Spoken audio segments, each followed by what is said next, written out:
I'm going to comment here on the Narc-D program's comment on one of my videos. If you don't follow her, please hop over there and follow her. She's an amazing creator that does a lot of work on narcissism and the narcissistic abuse cycle.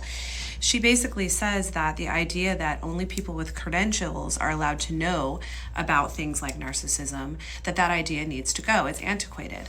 And I commented to this that it definitely needs to go when the mental health profession itself is steeped in narcissism. And here's what I mean by this.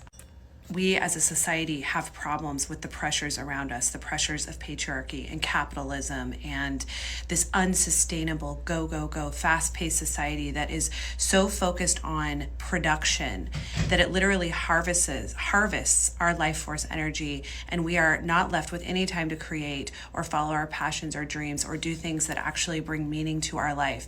And so we as a collective have an emotional and mental response to that. And so we break down and we go to a mental health professional, a therapist, to figure out how to cope and what's wrong with us. And the entire emphasis of said help and meetings is to go over what is wrong with us.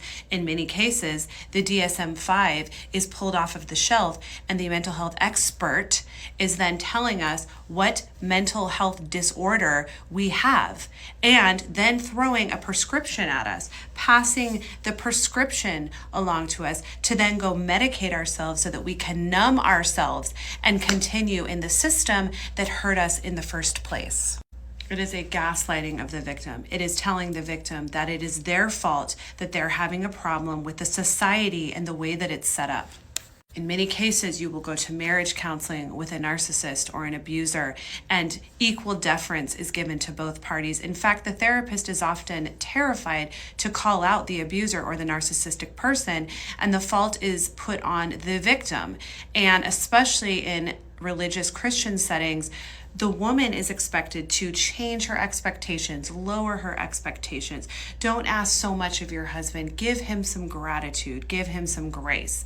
Again, gaslighting and blame shifting where the problem lies, which is with the perpetrator, the abuser, the system.